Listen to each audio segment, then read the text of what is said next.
They sat hungry and forgotten all day, until one man chose to see them. The freighter had been drifting for 11 hours before Marin Voss noticed the heat signature. She almost didn't catch it. The Kethvara border corridor was lousy with dead iron, decommissioned relay buoys, stripped mining platforms, the skeletal remains of colony ships that had never made it past the third jump gate. Debris was so common out here that her nav computer had stopped flagging it 3 years ago. She'd reprogrammed the thing herself, back when false positive drift alarms were costing her sleep and fuel. A piece of hull, the size of a city block, could tumble past the viewport, and her console wouldn't blink. But this one had a heat signature, faint, irregular, pulsing in a pattern that didn't match any reactor bleed she recognized. Marin set down her coffee, real coffee, the last of the Kenyan beans she'd been rationing since Waypoint 11, and leaned forward in the pilot's chair. The chair was held together with 2 bolts and a prayer, same as most of the asterisk Caldicott's rest asterisk, same as most of her life, if she was being honest. "Flag that," she said. Her co-pilot, a navigation AI she'd named Gerald after a mechanic who'd once cheated her out of 3 months' wages, processed for exactly 1 second. "Flagged. IFF returns nothing. Hull configuration matches a Syndicatera bulk transport, modified.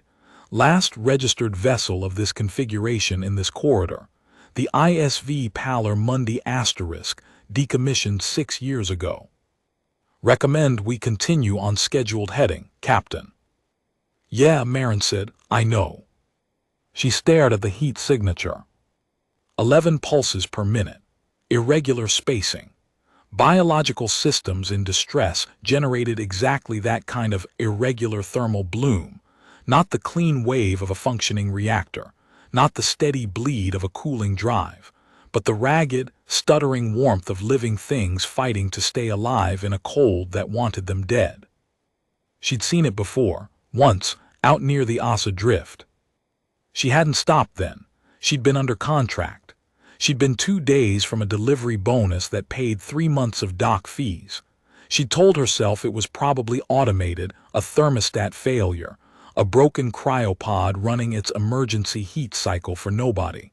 She'd told herself a lot of things. The asterisk Caldicott's rest changed heading without her giving the command. Her hand had found the course input before her brain finished the argument.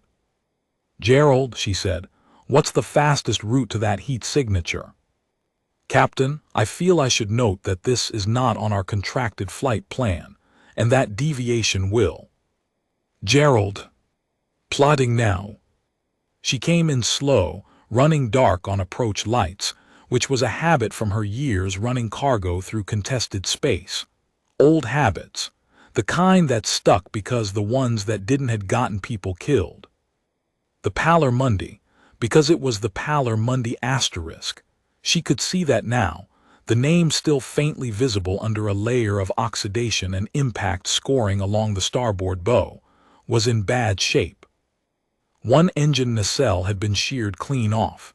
The docking collar on the port side had taken serious damage, accordion crushed like something had hit it hard and at speed. The running lights were dead. Emergency beacon, silent. But there was air inside. Her sensors confirmed it. Thin, recycled past the edge of what most filters could handle, but there. And that heat signature, blooming soft and ragged from the mid-deck habitation section, was alive. "How many?" she asked. Gerald paused. "Thermal resolution at this range is insufficient for an accurate count. I can tell you the signature is consistent with multiple biological sources. Humans or near humans, I cannot tell you how many." Consistent with multiple, Marin rubbed her eyes. "Great." She matched rotation and came in on the emergency docking clamp, the manual one, the kind you operated with a wrench and a lot of hope. And when the umbilical finally locked with a sound like a gunshot echoing through the hull, she stood in the airlock for a moment with her hand on the inner door. It occurred to her that she didn't know what was on the other side. It occurred to her that she was one person, alone, in a dead ship in the middle of the Kethvara corridor, with no backup, no contract, no reason in the world to be here except that she'd seen a heat signature and made a choice. She opened the door. The smell hit her first. Recycled air past the point of dignity, human sweat and fear, and the particular stale sweet tang of bodies burning muscle for warmth. The corridor lights were out. She moved by the beam of her suit lamp, boots careful on a floor slick with condensation. They were in the cargo hold. 43 of them. She counted twice because the first count felt impossible. 43 human beings, adults, children, 2 infants swaddled in survival blankets, huddled together in the mid-deck cargo bay like cargo themselves. The space had been stripped of whatever it once carried. Someone had pulled insulation panels from the walls and laid them on the floor. Someone had rigged the cargo bay's emergency heat exchanger to run continuous. Someone had thought ahead, had prepared, and then something had gone wrong anyway, and here they were. 43 people in a dead ship in a dead corridor, waiting to find out if space was going to be patient about finishing them off. A man near the door stood up when her light swept across the group. He was tall, broad-shouldered, with a face that had once been handsome and was now just weathered down to its essentials. He held his ground. She respected that. "You're not consortium," he said. It wasn't a question. She was wearing merchant service coveralls with the asterisk Caldecott's rest patch on the shoulder, no uniform, no insignia, no authority. Nobody. "No," Marin said, "I'm not consortium." He watched her for a moment. Behind him, faces turned toward the light, children, old women. A man with his arm, in a rough splint, improvised from a cargo strap. "My name is Deo Edwale," the tall man said. "These people were passengers on a consortium resettlement transport. We were diverted to this vessel 9 days ago. We were told it was temporary. We were told someone would come." 9 days. "How much air do you have left?" Marin asked. Deo's jaw tightened. "The CO2 scrubbers failed 2 days ago. We've been rationing movement, keeping still." She looked past him at the group. That explained the stillness. They weren't stunned or exhausted into passivity. They were being deliberate, conserving oxygen. Every one of them knew exactly how thin the air was getting, and every one of them was sitting perfectly quiet and perfectly still, and doing the math in their head the way you do when you're trying not to think about it. 43 people, doing math in their heads. "Okay," Marin said, "we're getting you out." It took 4 hours. The asterisk Caldecott's Rest was a mid-range bulk hauler with a rated passenger capacity of 12. 43 was not 12. 43 was a problem that required creativity, which was how Marin described every problem that had no clean solution. The cargo hold had to be pressure-sealed and partially repurposed. Sleeping arrangements were communal in ways that violated about 11 different consortium transport codes. 2 of the children had to share a crash harness with a 3rd child, and a very cooperative adult who turned out to be a structural engineer from Kepler Colony named Isabel, who had opinions about the integrity of Marin's docking collar welds that were both accurate and unhelpful. But by the time the umbilical disengaged and the asterisk Caldecott's Rest began pulling away from the dead weight of the Paler Mundi asterisk, all 43 were aboard. Marin sat back down in her pilot's chair. She was running on her 2nd wind and approaching her 3rd coffee. Gerald was already plotting the new route nearest inhabited waypoint that wasn't under consortium flag, which narrowed things considerably. "Captain," Gerald said, "I'm detecting 3 vessels on an intercept heading." She stopped breathing for a second. "Define intercept." "They are on courses that will place them at our position in approximately 40 minutes. 2 are operating under no transponder signal. The 3rd is broadcasting a consortium enforcement identification." 3 vessels, 2 dark, 1 official. Something cold settled in Marin's stomach. "They were waiting," she said. Someone knew this freighter was here. Someone knew these people were on it. That is a reasonable inference. She thought about the Paler Mundi asterisk. The way its docking collar had been accordion crushed. Not impact damage from a collision that left different scoring. That was the mark of a hard dock, a forced coupling. Someone had been aboard that ship. Someone had disabled the beacon and stripped the running lights and left 43 human beings sitting in the dark with failing scrubbers, and just enough heat to keep them alive, and not one molecule more. Not an accident, a storage decision. Who are the two dark ships? She asked. Unable to confirm registration. Hull configurations are non-standard. Weapons signatures suggest significant armament.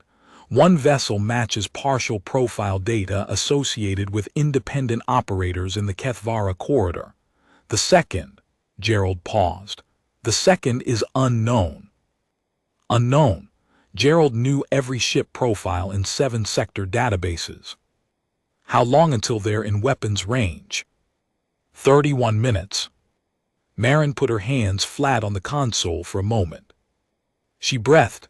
She thought about 43 people in her cargo hold, 2 infants, a man with a broken arm, a structural engineer with opinions about her welds. She thought about the asterisk Asa drift and the heat signature she hadn't stopped for. Gerald, she said, give me everything you have on the local drift topology.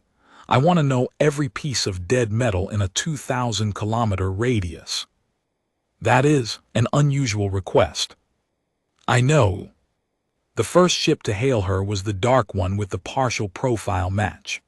The communication channel crackled open, and a voice came through, clipped, professional, with the slight vocal modulation of someone using a voice mask scrambler, which told her this person had done this before. Asterisk Caldecott's rest asterisk. You are advised to cut your drives and prepare for boarding. You have something aboard that doesn't belong to you. Marin keyed the response channel. I have 43 people aboard who don't want to die. I'm going to assume they belong to themselves. A pause, then. We're not interested in the cargo. We're interested in the ship. The Paler Mundi asterisk. They wanted the Paler Mundi asterisk, which meant there was something on that dead ship beyond 43 forgotten humans, something that made it worth parking here, worth disabling, worth waiting for. She'd walked aboard and taken the one thing they hadn't cataloged as an asset. She had about 29 minutes to figure out what it meant. The second dark ship came in on a perpendicular vector, which was smart. You didn't let your quarry run a straight line. You triangulated. You gave them nowhere clean to go. Marin had done enough contested transits to recognize the geometry. She was being herded. Away from the Paler Mundi asterisk, away from any clean burn toward open space, into a pocket of debris field where her drive output would be compromised and their weapons would have better acquisition angles. She let them herd her for a while. The asterisk Caldecott's rest wasn't a fast ship. It wasn't an elegant ship. It had a drive system that sounded like an argument between a turbine and a bag of rocks, and it handled like a shopping cart with a stuck wheel, and every single one of those qualities had, over 14 years, taught Marin Voss exactly what she could do with it, and exactly what she couldn't. She couldn't outrun them. She couldn't outgun them. She had 2-point defense turrets that were technically weapons in the same way a kitchen knife was technically a weapon. She couldn't wait for rescue. The consortium enforcement ship was 24 minutes out, and the consortium had, as evidenced by the 43 people in her cargo hold, complicated feelings about these particular humans. What she could do was something she'd learned from a salvage operator named Bertrand Chu, who had once talked her through pulling a dead relay buoy out of a debris field in near-zero visibility using nothing but drift calculations, and what he called sympathetic trajectory.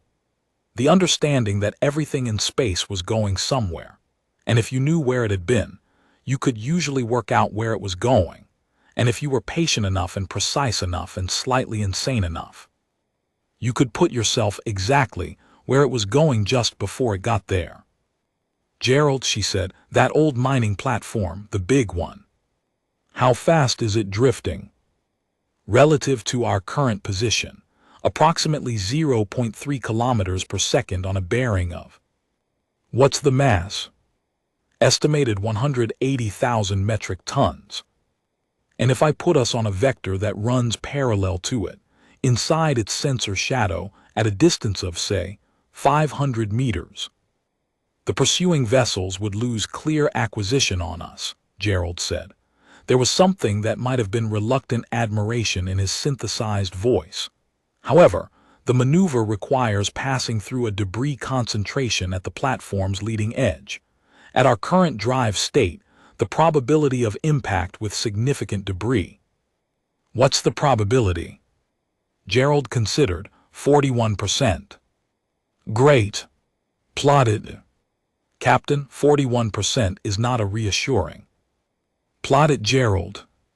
She went in hard on the starboard attitude thrusters, which was the equivalent of stomping the handbrake on a vehicle the size of a city block.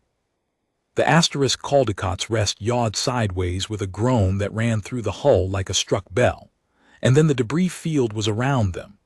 Tumbling fragments of a mining platform that had died a century ago, stripped to its superstructure by salvagers so thorough that nothing was left but raw I-beams and shattered panel sections drifting in a loose halo around the main body. She flew through it the way you thread a needle. Not fast, fast was exactly wrong here, but precisely.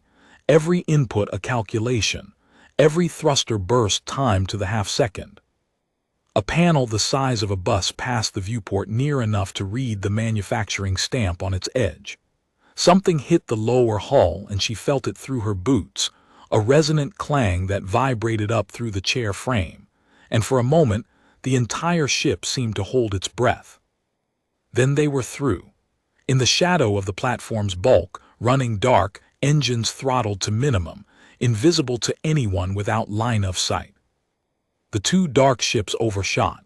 She tracked them on passive sensors, the thermal plumes of their drives painting bright smears across the display as they blew past the debris field, decelerating hard, trying to reacquire a target that had stopped being where they expected it to be. 18 minutes to consortium intercept, Gerald said. Marin keyed the internal channel. Mr. Adwale. Static, then Deo's voice steady. Still here. Are any of your people injured from that last maneuver? A brief pause. Two people bumped into things, nothing serious. What's happening? She thought about how to answer.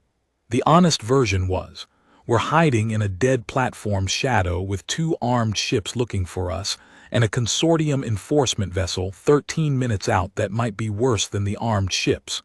The useful version was something else. We're navigating, she said. Stay where you are, keep everyone calm. Captain, his voice was quiet now. I've been keeping 43 people calm for 9 days. I think I can manage a few more minutes. She believed him. She'd seen his face in the dark of that cargo bay, the way he'd positioned himself between her light and his people, not threatening, just present. The way he'd told her about the CO2 scrubbers without a tremor in his voice, even though he'd known what it meant. That was a particular kind of human stubbornness, the kind that had nothing to prove and everything to protect. She turned her attention back to the two dark ships. They were splitting up now, casting a wider search pattern. Smart, but the debris field complicated their geometry. They couldn't use high-powered active sensors in there without the scatter ruining their own acquisition. They were flying half-blind, working on assumptions about where she might have gone. Marin watched them move and thought about what they actually wanted. Not her, not the 43, the Pallor Mundi specifically, what was on it. She'd walked aboard and stripped it of the only thing she cared about, and in doing so had accidentally demonstrated to 3 different parties that she knew where the ship was and what it contained. That made her valuable. That made her dangerous. Both of which, she reflected, were better than being irrelevant. She opened a broad-frequency broadcast channel. No targeting, no encryption, just open space. Attention vessels in the Kethvara corridor. Sector 77 Alpha. This is Captain Marin Voss of the independent freighter Caldicott's Rest *. I am currently in possession of 43 survivors recovered from the derelict ISF Paler Mundi *. Registry suspended, consortium account.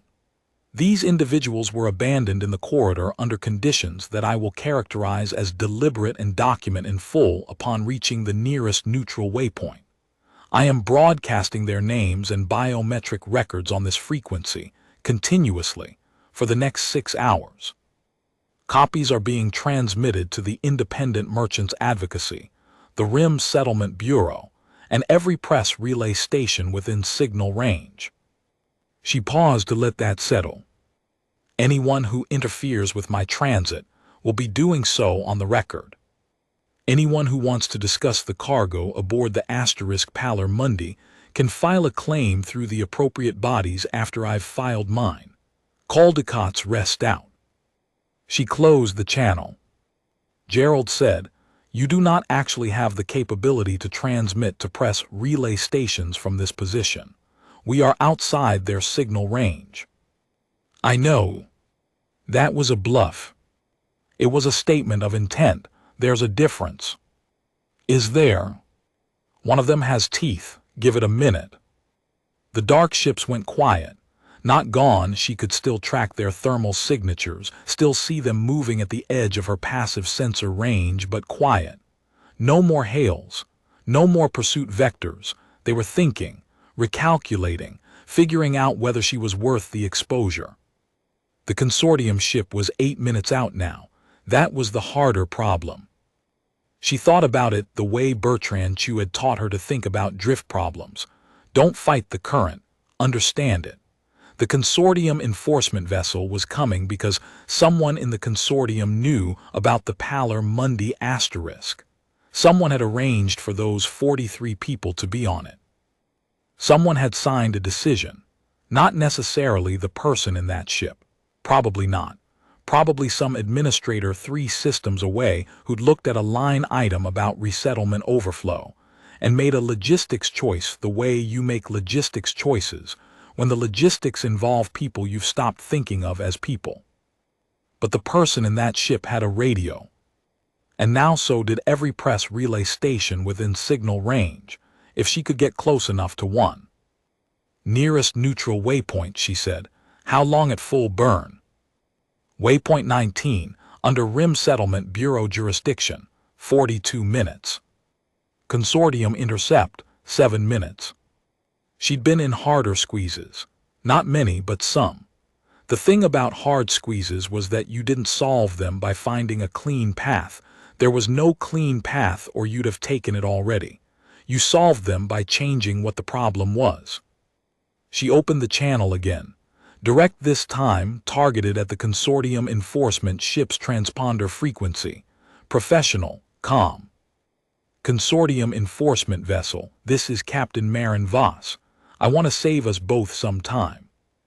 I have a manifest of 43 individuals recovered from the Paler Mundi that includes names, identification numbers, consortium resettlement case files, and the biometric records I've already broadcast. Copies exist in 6 locations I won't specify. If you board my vessel to recover these individuals, the next thing that happens is that every record I have becomes public. Not through me, because you'll have me, but through the automated transmission my nav system will complete if I don't enter a cancel code every 4 hours. She was lying. Gerald's automated transmission capability extended about 40 light seconds in any direction. But the consortium ship didn't know that. That code, she continued, dies with me. Or it dies when I file my report at Waypoint 19 under RIM Settlement Bureau jurisdiction, at which point the records become public through the appropriate legal process anyway, which is actually less embarrassing for everyone than whatever happens if you board me. A pause. I'm also transmitting on every frequency simultaneously, in case anyone's listening. Caldicott's Rest out. Silence. 5 minutes to intercept. 4-3. The consortium ship decelerated. It didn't stop, it held course, reduced burn, settled into a trailing position at about 800 kilometers. Watching, not acting. The geometry of someone who'd received a message from a superior telling them to wait while the message got kicked upstairs. The geometry of institutional hesitation. Marin exhaled. Her hands were shaking slightly, which she only noticed when she tried to pick up her coffee, and the cup rattled against the console. "Gerald," she said.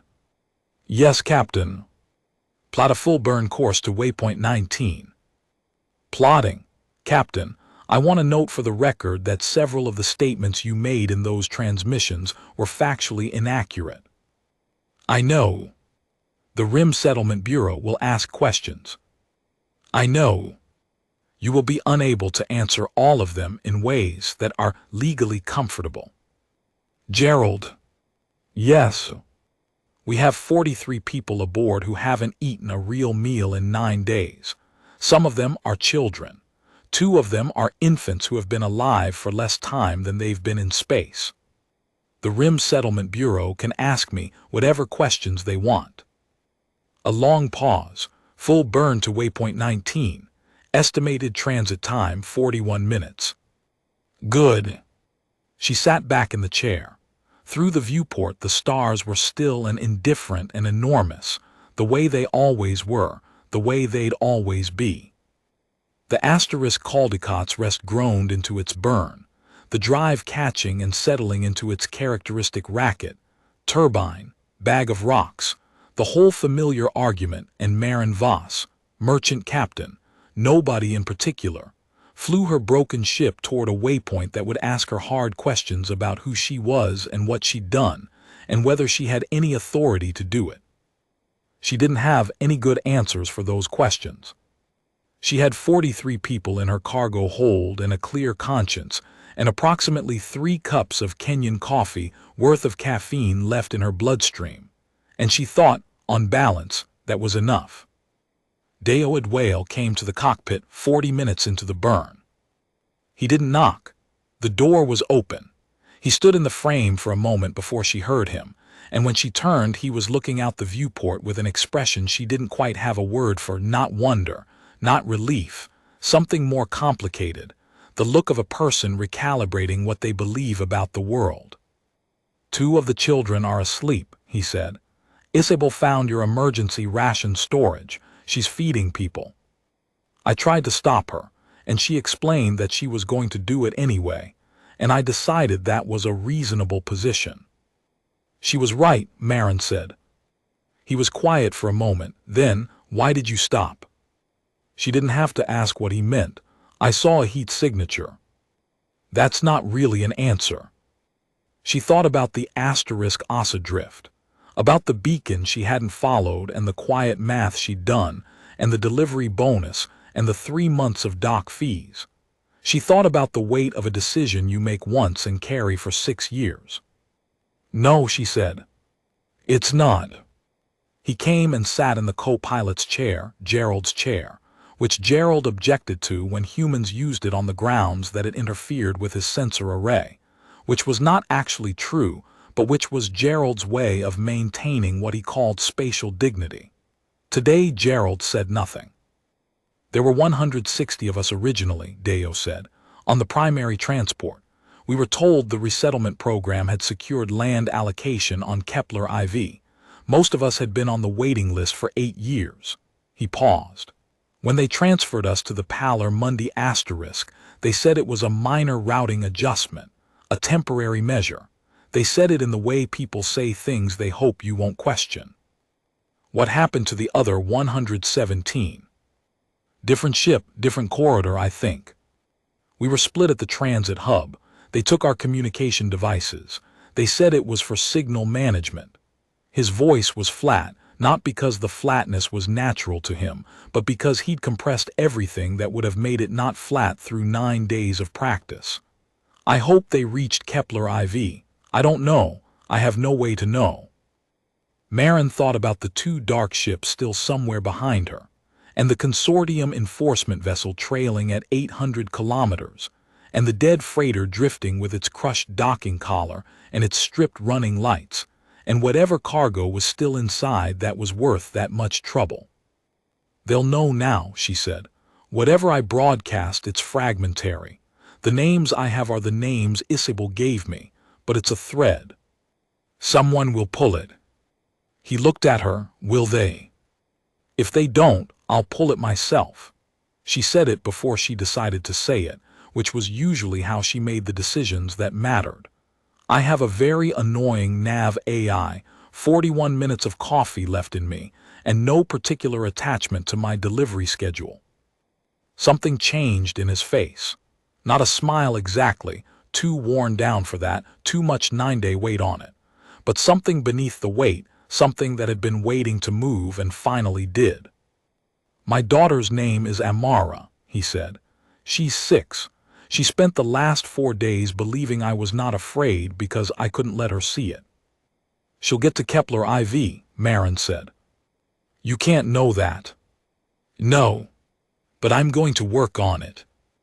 Waypoint 19 announced itself on the nav display as a cluster of lights against the dark. A Rim Settlement Bureau station, 3 commercial docks, a fuel depot, and what Gerald identified as a press relay transmitter powerful enough to reach 17 systems. Marin looked at that last item for a long moment. "Gerald," she said. "I know," he said. "Can we reach it from here?" "We are currently within transmission range, yes." "Send everything." The full record, all 43 names. The case files Isabel had reconstructed from memory. She'd been a consortium resettlement coordinator before her own status had somehow become complicated, which explained both her organizational precision and her presence on the Paler Mundi asterisk. The coordinates of the derelict ship, the timing, the disabled beacon, the crushed docking collar. Gerald transmitted it, all in the time it took Marin to finish her coffee.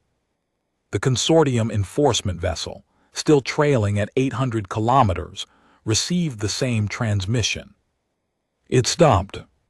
Not decelerated, stopped, as in cut drives entirely, hanging in space as if it had forgotten what it was doing.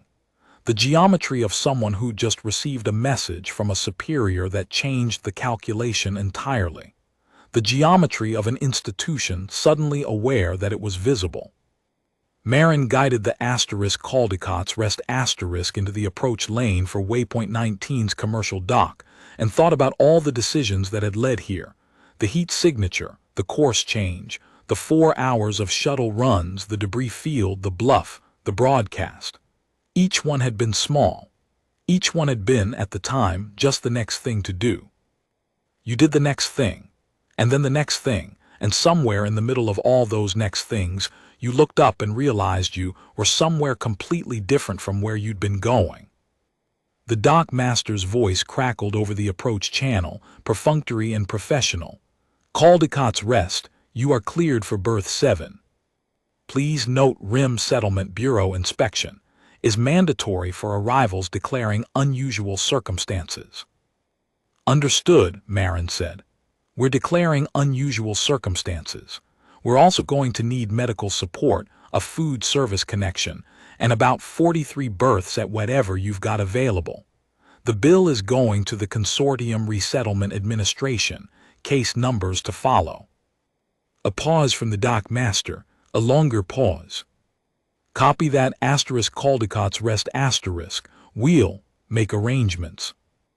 Amara Adwale was 6 years old, small for her age, and possessed of the particular fierce alertness of a child who had learned not to miss anything. She was the first one off the ship when the docking umbilical locked, not because she'd pushed to the front, but because her father had lifted her and carried her through the airlock first, and she was already looking around at the dock lights and the waypoint's high curved ceiling with the expression of someone collecting data.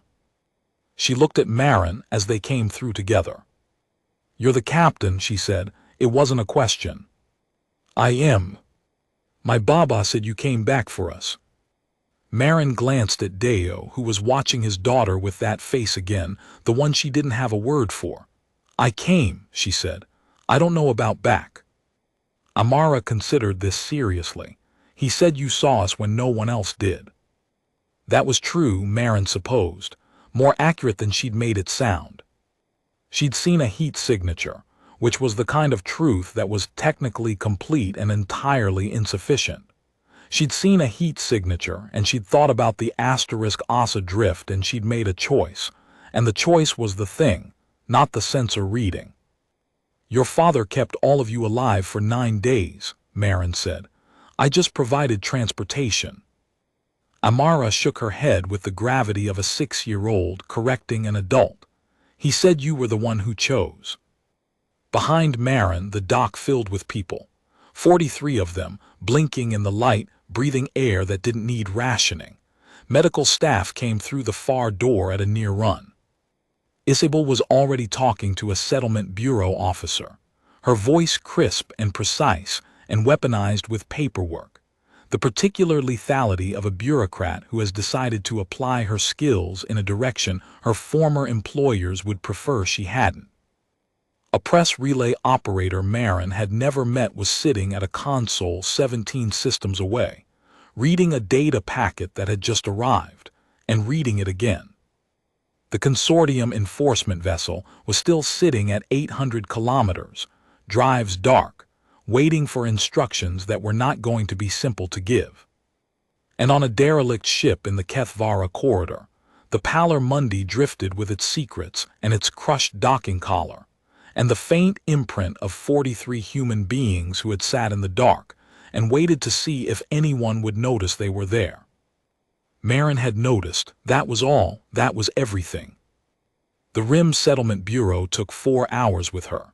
They were thorough and not unkind, and the officer assigned to her case, a middle-aged woman named Harpreet Rao who wore her uniform like comfortable furniture, listened to the full account without interrupting, and then asked questions that told Marin she'd already read the transmitted records and understood most of it. The 2 unidentified vessels, Harpreet said. You have no registration data. No. Drive signatures, approach vectors, partial hull profiles. Gerald has all of it. Gerald being your navigation AI. Gerald being my navigation AI, yes. Harpreet wrote something, and the Pallor Mundi asterisk is currently drifting at coordinates you've provided. With whatever cargo made it worth disabling and parking there. I didn't investigate. I had 43 people to move. Understood. Another note. Captain Voss, you deviated from your contracted transit route, made unauthorized use of emergency docking procedures, and transmitted consortium personnel records on a public frequency without authorization. That's accurate. Your independent operator's license includes a clause about Good Samaritan recoveries. I know. It does not cover unauthorized data transmission. Marin folded her hands on the table. The Rim Settlement Bureau received those records. The press relay received them. 17 systems received them. That information is out. Harpreet looked at her steadily. I'm aware of that, Captain. Are we going to have a problem? A pause. Harpreet set down her stylus. The Consortium Resettlement Administration has already contacted this station regarding the status of the recovered individuals. They are suggesting a technical irregularity in the original transfer documentation. A technical irregularity. They are not, at this time, suggesting those 43 individuals should be returned to Consortium jurisdiction. Harpreet met her eyes. I suspect the data you transmitted has something to do with that. I suspect so too. The children will need placement arrangements. There are procedures. Isabel Ferreira, she was Consortium resettlement staff before her status changed. She knows the procedures better than the procedures know themselves. She's been talking to your colleague for the last 3 hours. Something that was almost a smile crossed Harpreet's face. Yes, we're aware of Ms. Ferreira. They talked for another hour. Details, specifics, the careful architecture of official record. At some point during that hour, Marin became aware that the conversation had shifted from an interrogation into something more like a briefing, Harpreet laying out what happened next with the practiced efficiency of someone who had decided which side of a situation she was on and was now operating accordingly. The Paler Mundi would be secured by Rim Settlement Bureau vessels within 12 hours. The two dark ships had departed the corridor, their drive signatures tracked as far as the sector boundary, and then lost. The consortium enforcement vessel had returned to its originating station, which was not the same thing as accountability but was at least absence, and absence was a beginning. The 43 would stay. Kepler IV resettlement allocation would be reopened under Rim Settlement Bureau oversight. Marin signed 3 forms and shook Harpreet Rao's hand and walked out of the bureau office into the station's main concourse, where the dock lights made everything look slightly golden, and the air recyclers ran clean and quiet, and nobody was doing the math about how much oxygen was left. Deo was waiting outside. He was alone. Amara was somewhere with a medical team, he explained, who wanted to check all the children and who Amara was supervising with her characteristic data collection intensity. "Is it resolved?" he asked. "Mostly. The pieces that aren't will get there." She leaned against the wall. "You're going to Kepler IV. It'll take a few months to arrange. Rim Settlement Bureau will process it." He was quiet for a moment. "We thought no one was looking for us. By the 4th day, most of us had accepted it, that no one was coming, that we had been," he searched for a word, "filed." "People aren't files," Marin said. "Some people believe otherwise." Yeah. She thought about heat signatures and drift calculations, and the particular moral weight of a course correction made at 300 when you're already running on your second wind. The people who believe that are wrong, and sometimes all it takes is one person choosing to notice. He extended his hand. She shook it. "Thank you, Captain Voss." "Marin." "Thank you, Marin." She walked back to berth 7, where the asterisk Caldecott's rest sat with its battle-worn hull and its 2 surviving bolts holding the pilot's chair together, and its terrible coffee and its nav AI with opinions about spatial dignity. She sat down. She pulled up her delivery manifest. She was significantly behind schedule, which was going to cost her the bonus and probably generate a complaint from the client. She found she did not particularly care. "Gerald," she said. "Captain." New heading. Waypoint 11 first, drop the delivery, then I want to start working on finding the other 117. A long pause, the kind Gerald only took when he was doing something more than calculating. "Captain, the other 117 individuals from the consortium resettlement transport. Locating them would require access to consortium routing records, which we do not have, an extensive investigation across multiple sectors, which we are not equipped or contracted to." Gerald. "Yes. We're not going to be equipped or contracted to do it by sitting still." The drive spun up. The chair rattled on its 2 bolts. The stars outside the viewport held still and enormous and indifferent, the way they always did, the way they always would. The asterisk Caldecott's rest chose a heading and began to move. 41 light-years away, in a sector press bureau that covered 17 systems, an editor named Cho Ritsuko read a data transmission that had arrived on a public relay frequency from a mid-range bulk hauler registered to one Marin Voss, independent operator, license number unremarkable, credit rating below average, cargo manifest routine. She read it twice. She called in her 2 senior correspondents, and a legal consultant she kept on retainer for exactly this kind of situation. She started making calls. There is a particular quality to moments when the world changes, not the loud ones, not the announced ones, but the quiet ones, the ones that start with a single person in a pilot's chair at 300 looking at a heat signature and asking themselves whether they're the kind of person who stops or the kind who keeps going. You don't always know until you're in it. You don't always know even then until later, when you look back at the trail of small decisions and see what they add up to. Maren Voss had looked at a heat signature and stopped. That was the sum of it. Everything after was just what happened when you decided to see what you were looking at instead of filing it under things you passed on the way to somewhere else. 43 people were eating real meals and breathing clean air, and beginning the slow process of learning to trust that the next ship to arrive would not be bringing more silence. A press bureau 17 systems away was making calls. A consortium administrator in a comfortable office 3 systems removed from the parlor Monday was looking at a notification on his screen and beginning to understand that a logistics decision he'd made 6 months ago was about to become, with considerable precision, a very public problem. And in a dead freighter drifting in the Kethvara corridor, the lights were still off and the beacon was still silent.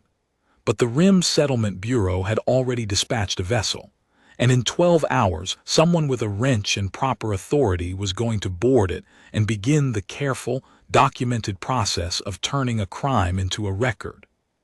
That was how it started, not with a battle, not with a speech, with a woman who looked at what everyone else had decided not to see and made a different decision.